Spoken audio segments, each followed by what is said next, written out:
तुम जीव सदा निर्धार्य हो, नर नाहक मोह का भार हो। तुम जीव सदा निर्धार्य हो, नर नाहक मोह का भार गहो। पितु मातु त्यादिक मीत जीते, तुमसे सब न्यारे हैं पंथी तीते। पितु मातु त्यादिक मीत जीते, तुमसे सब न्यारे हैं पंथी तीते। जड़ ग्रंथि लिए भवधारि बहो, तुम जीव सदा निर्धार्य हो। तुम जीव सदा निर्धार्य हो, नर नाहक मोह का भार गहो। नहीं ईश्वर ब्रह्मा न राम परम, तुम ही सब कल्प के भार धरम। नहीं ईश्वर ब्रह्मा न राम परम, तुम ही सब कल्प के भार धरम। सब जानक मानक आप रहो, तुम जीव सदा निर्धार्य हो।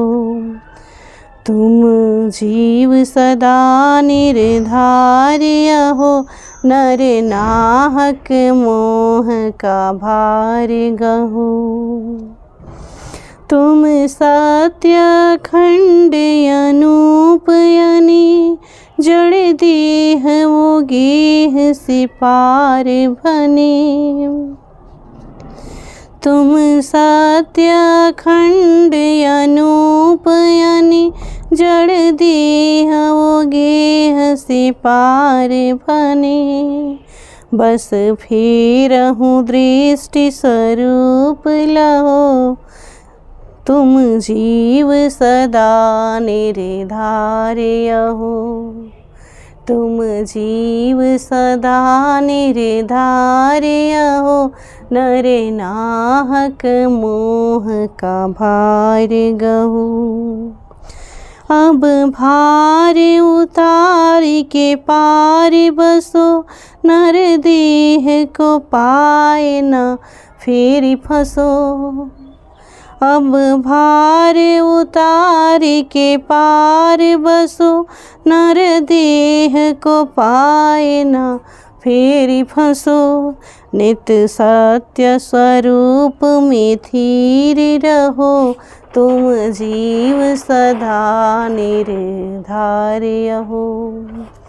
तुम जीव सदा निर्धार्य हो, नर नाहक मोह का भार गहो।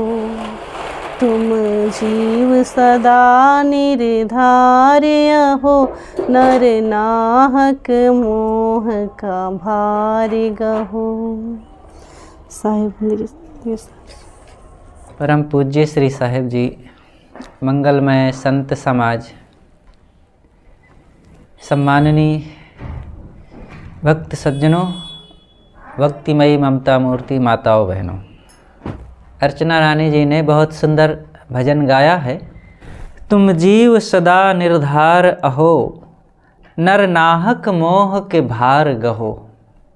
सद्गुरु अभिलाष साहेब जी का यह भजन बहुत मार्मिक है। आत्मज्ञान से, आत्मबोध से ये भरा हुआ वचन है। साहब कहते हैं, तुम जीव सदा निर्धार अहो। हे जीव, तुम निराधार हो, तुम असंग हो। सबके अंदर में जो बैठा ज्योतित आत्मा है वही तो जीव है। वो भ्रमवश माने है कि ये शरीर मेरा है, ये घर मेरा है, ये चीज़ें मेरी है, ये नाम रूप मेरे हैं।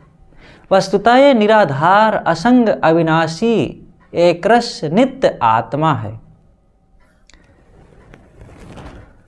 जब तक हम अपने आप को जानते नहीं हैं, तब तक दुनिया की चीज़ों से नाम रूप से, प्राणी पदार्थों से अपने को जोड़ते रहते हैं और यही माने रहते हैं कि यही मेरा स्वरूप है।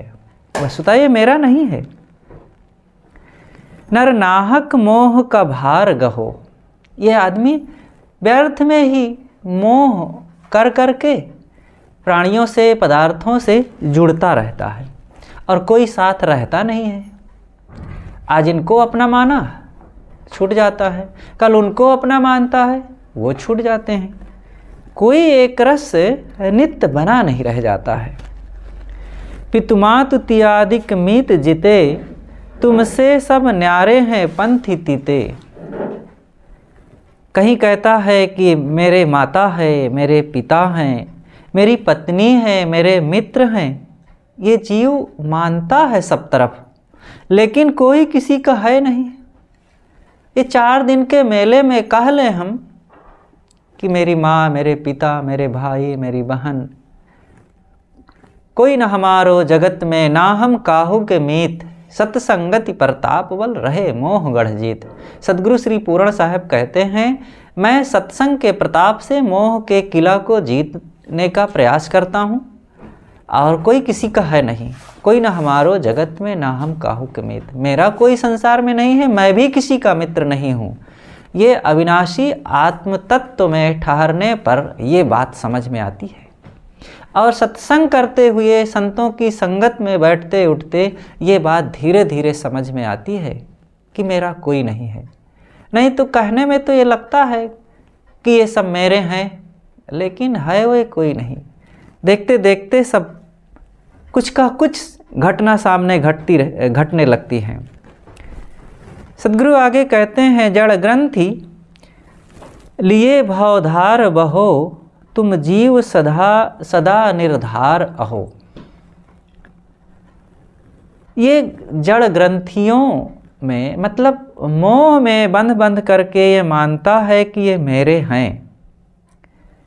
जड़ ग्रंथि लिए भवधार बहो, ये प्राणियों से, पदार्थों से अपना मन जोड़ जोड़ करके यह जीव अनादिकाल से भवसागर में भटक रहा है। आज हम यहाँ अपना मानते हैं और कल वहाँ मानने लगते हैं। किसी का कुछ अस्थाई रहता नहीं है। ये मोह की ऐसी महिमा है, मोह का ऐसा विस्तार है कि जब तक प्रबल ज्ञान और विवेक जागृत नहीं होता तब तक लगता ही नहीं कि हमारा ये नहीं है। आसक्तिवश, प्राणी पदार्थों के मोहवश लगता है कि ये सब मेरे हैं, लेकिन ये मेरे हैं नहीं। ना ये शरीर मेरा है, ना घर मेरा है, ना धन मेरा है। और जिन से हम जुड़ते हैं वो सब फिर टूटते जाते हैं। तो साहब यहाँ कहते हैं कि जड़ ग्रंथि में ये मोह कर करके ये जीव मानता है कि मेरा है और है नहीं अपना। नहीं ईश्वर ब्रह्म न राम परम, तुम ही सब कल्पी के भार धर्म। मेरे ऊपर, इस जीव के ऊपर कोई नहीं है।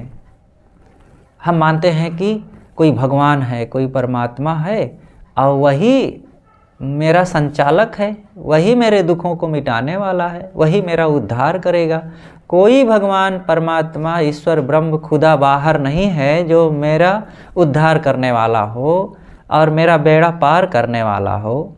जीव के कर्म ही जीव को भवधार से पार करते हैं।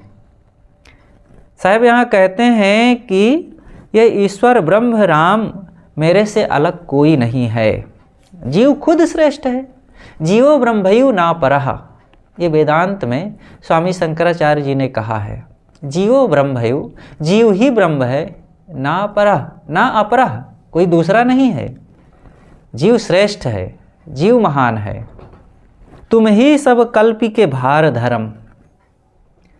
कल्पना करके ये जीव खुद अपना का बोझा सिर पर ढोता रहता है कि ये सब मेरा है और ये मेरे उद्धारक हैं, ये मेरी नौका को पार करने वाले हैं। वस्तुतः कोई अलग से हमारा उद्धार करने वाला वो श्रेष्ठ नहीं है। जीव से बढ़कर क्या, जीव के बराबर भी संसार में कोई नहीं है। लोग कहते हैं भगवान ने धरती बनाया, जिसने सूरज चांद बनाया, जिसने तारों को चमकाया, जिसने सारा जगत बनाया, उस ईश्वर के हम गुण गाएं। ये बचपन में ही बच्चों को पढ़ा करके उनके दिल दिमाग में ईश्वरवाद की एक परोक्ष कल्पना का महाभ्रम डाल दिया जाता है। किसने सूरज चांद को बनाया, किसने तारों को चमकाया, किसने फूलों को महकाया?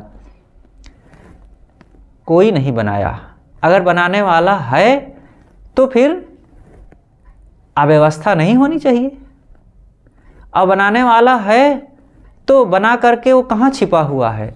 उसका कार्य दिख रहा है, कर्ता क्यों नहीं दिखता? हर चीज का कारण और कर्ता होता है, कार्य होता है, तो कार्य दिखता है। तो बनी हुई चीजें उसके कार्य दिख रही हैं, सूरज चांद धरती आसमान, और बनाने वाला कहाँ है? वो भी तो दिखना चाहिए।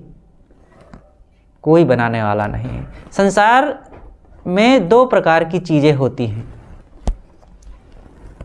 एक होती है जड़ात्मक और दूसरी होती है जड़ चेतनात्मक।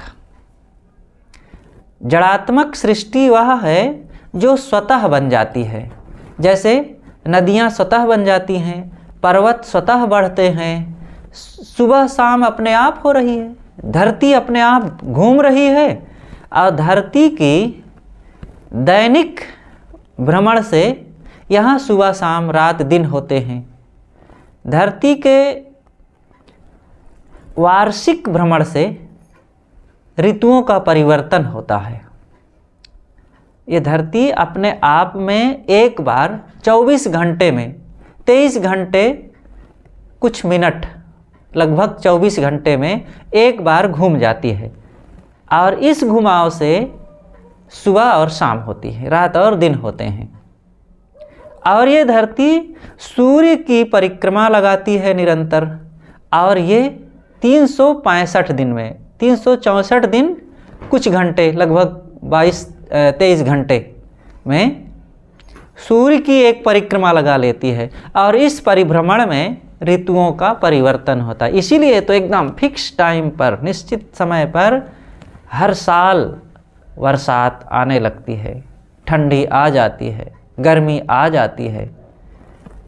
तो ये सभी ग्रह नक्षत्र इस अनंत ब्रह्मांड में घूम रहे हैं। केवल धरती ही नहीं घूम रही है, सभी ग्रह नक्षत्र घूम रही है।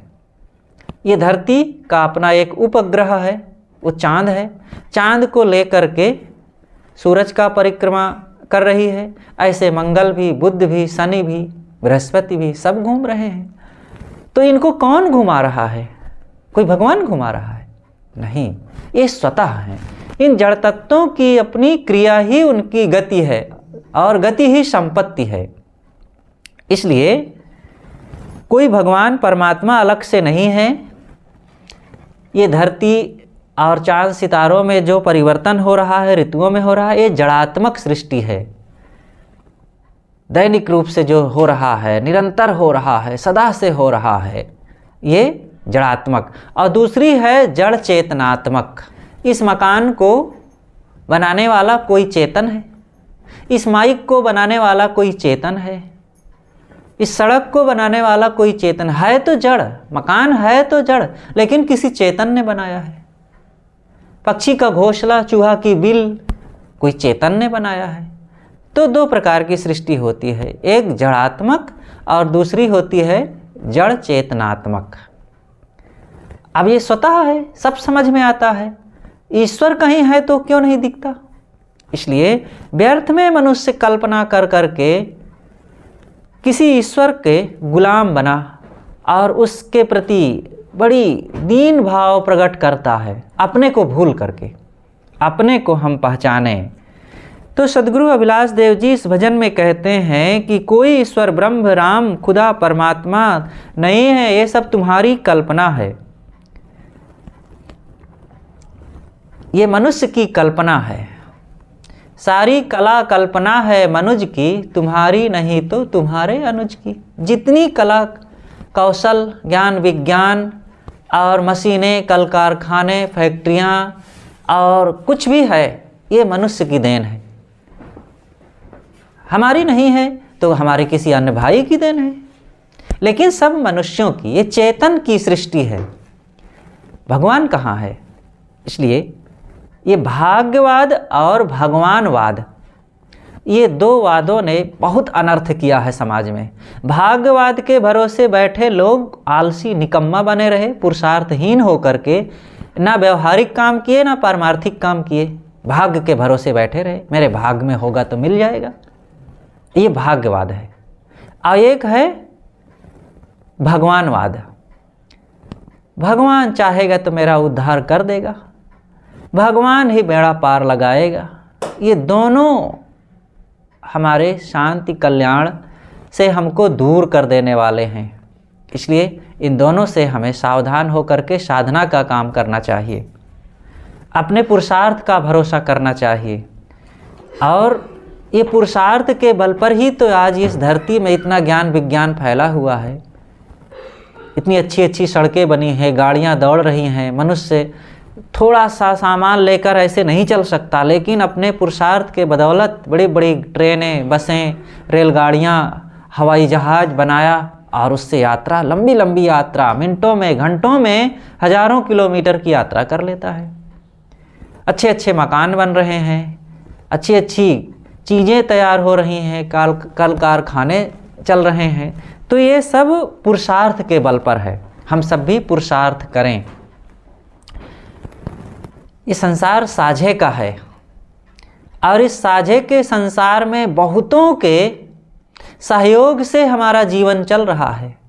आज हम जो पहने हैं कपड़े, जो खा रहे हैं अनाज, जो पहने हैं चप्पल, जिन सड़कों पे चल रहे हैं, इनको हमने तो नहीं बनाया, बहुतों ने बनाया है और उन सब के पुरुषार्थ का हम उपयोग कर रहे हैं।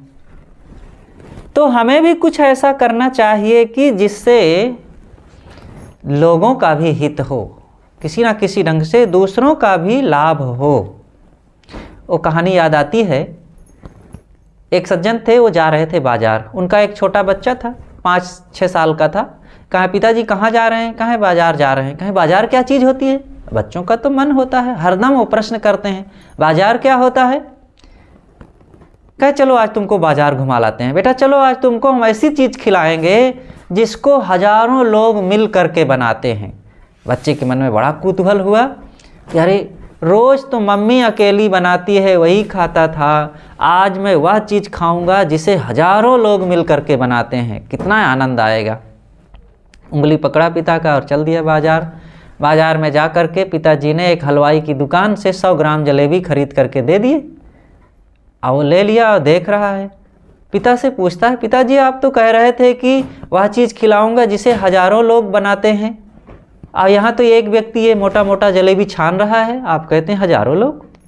कहाँ है हजारों लोग? पिता ने कहा कि बेटा हिसाब लगाओ तब पता चलेगा। देखो ये जलेबी है, इस जलेबी में मैदा है, शक्कर है और लोहे की कड़ाही में बनी है ये जलेबी। चलो निमित्त कारण कड़ाही को ही ले लो, कड़ाही को बनाने में कितने लोगों का हाथ है। झरनदल्ली से लोहा मिश्रित पत्थर खुद करके भिलाई आया। अब खुदाई कितने लोग कर रहे हैं पत्थर, भिलाई स्टील प्लांट में कितने लोग काम कर रहे हैं लोहा बनाने के लिए। फिर लोहा तैयार हो करके कड़ाही बना, कड़ाही किसने बनाया, फिर वो व्यापारियों ने कहाँ बेचा और फिर चल करके इस बाजार तक वो कड़ाही आई। अरे एक कड़ाही में ही हजारों लोगों का हाथ है। अभी शक्कर और मैदा तो छूटा ही है। कहा बस पिताजी मैं समझ गया, हम एक चीज को छूते हैं उसमें हजारों लोगों का हाथ है, लाखों लोगों का हाथ है। तो हम लोग भी कुछ ऐसा पुरुषार्थ करें, मेहनत करें कि जिससे लोगों का भी हित हो। तो सदगुरु यहाँ कहते हैं कि ये व्यर्थ की कल्पनाओं में पड़ करके आदमी अपने पुरुषार्थ को गंवा बैठता है। अब भगवान के भरोसे रह करके ना व्यवहार, ना परमार्थ, ना साधन, ना भजन कहीं कभी नहीं हो पाता। इसलिए सबको परिश्रमी होना चाहिए। तुम सत्य अखंड अनूप अने, जड़ देह वो गेह के पार भने। ये जीव कैसा है? ये सत्य है, नित्य है, ये कभी नष्ट नहीं होता। सत्य दो प्रकार का होता है, एक जो कभी नष्ट ना हो, तीनों काल में सत्य होता है, वो अविनाशी आत्मा है। और दूसरा सत्य यह है कि वर्तमान में मेरे सामने है, ये सत्य है, इसको झुठलाया। जैसे कि ये टेबल है, वर्तमान में सत्य है, इसको हम अद्वैत ब्रह्मवाद की फूंक से उड़ा नहीं सकते, है वर्तमान में, तो वर्तमान का सत्य। और दूसरा होता है नित्य का सत्य, वो अविनाशी आत्मा है। नित्य का सत्य एक जड़ात्मक भी है, चेतनात्मक। जैसे धरती भी नित्य है, सूरज चांद भी नित्य हैं, समुद्र भी नित्य है, हवाएं नित्य हैं, ऐसे जीव आत्मा भी नित्य है। इसलिए हम इन चीज़ों को समझें तो ये आत्मा नित्य है, अनूप है। अनूप माने होता है विलक्षण, जिससे किसी की उपमा ना दी जा सके। जीव के समान कोई नहीं है। जड़ देह वो गेह से पार भने। ये जड़ घर शरीर और प्राणी जो लोग हैं, ये सबसे मेरा स्वरूप अलग है, दूसरे का अपना स्वरूप है। देखो, मेरा जो आत्मा है वो मेरे लिए विलक्षण है, आपका जो है आपके लिए विलक्षण है। दोनों आत्माएं विलक्षण हैं, लेकिन किसी का किसी से कोई तुलना नहीं की जा सकती है। सब ज्ञान स्वरूप हैं और जड़ चीज़ों से इसकी तुलना तो है ही नहीं। बस फेरहु दृष्टि स्वरूप लहो, तुम जीव सदा निर्धार अहो। लेकिन वो समझ में क्यों नहीं आता? क्योंकि हमारी दृष्टि संसार की तरफ है। जैसे हम समुद्र के किनारे जाएं तो समुद्र की तरफ मुख करके अगर खड़े हो जाएंगे तो पानी पानी पानी दिखेगा। अगर उसी तरफ तुरंत पीठ कर लें, थोड़ा सा घूम जाएं, तो हमें क्या दिखेगा? ये तमाम विभिन्नता भरा हुआ संसार दिखेगा। ऐसे ही जब हमारी दृष्टि बहिर्मुख होती है तब यहाँ संसार दिखता है। राग द्वेष और संयोग वियोग, हानि लाभ, सुख दुख रूप नर नारी प्राणी पदार्थों से भरा संसार दिखता है। और जब उधर से अपने मन को समेट करके अंतर्मुख हुए, आत्माकार वृत्ति हुई, तब संसार बिल्कुल तिरोहित हो गया और फिर अपना स्वरूप दिखता है, वो अविनाशी अखंड ज्ञानाकार शांत स्वरूप। इसलिए संसार में रह करके संसार का व्यवहार करें और रोज रोज लौट करके आत्मा की तरफ भी आए, अपने को जाने। मेरा अपना जो परम खजाना है, परम धन है, हिरण्मयन पात्रेण सत्यशापिहितम मुखम तत्वम पूषण्य पावृण सत्य धर्माय दृष्टे। सोने का खजाना, हिरण्मयन पात्रेण, जो सोने का बर्तन है, सोने के बर्तन से सत्यस्यापिहितम मुखम, सत्य का मुख ढका है। सोने के बर्तन से सत्य का मुख ढका हुआ है। सोने का मतलब चमक दमक से, संसार की चमक दमक। यहाँ राग रंग ठाट बाट धन दौलत रुपया पैसा मान प्रतिष्ठा, ये मन इंद्रियों के भोग, ये सब की चमक दमक से सत्य का मुख, सत्य का मुख मतलब आत्मा का स्वरूप ढका हुआ है। यही सबको देखते हैं, इसी को निहारते हैं, इसी में मन को डुबाए हैं, तो आत्मा नहीं दिखता है। लेकिन तत्वम पोषण, उस सत्य को चाहने वाले, उसका पोषण करने वाले, अगर तुम उसे पाना चाहते हो तो इस चमक दमक के ढक्कन को हटा दे, मतलब माया मोह के आवरण को हटा दो, तब वो दिखेगा। यही है साधना, बस इतना ही करना है और कुछ नहीं। मुक्ति पाने के लिए, सारे दुखों को मिटाने के लिए और पूर्ण सुखी होने के लिए इतना ऐसा करना है। जो हमारे मन में संसार का आकर्षण है, यही है ढक्कन, और इसको हटा दें, और ये हट गया तो बस अनावरण हो गया उस आत्म तत्व का। बस फेरहु दृष्टि स्वरूप लहो, तुम जीव सदा निर्धार हो। अरे जीव, तुम तो अपने आप निराधार असंग हो। अब भार उतारी के पार बसो, नर देह को पाए न फेरी फंसो। ये सारा मोह माया का भार अब उतारो, कब तक लादे रहोगे।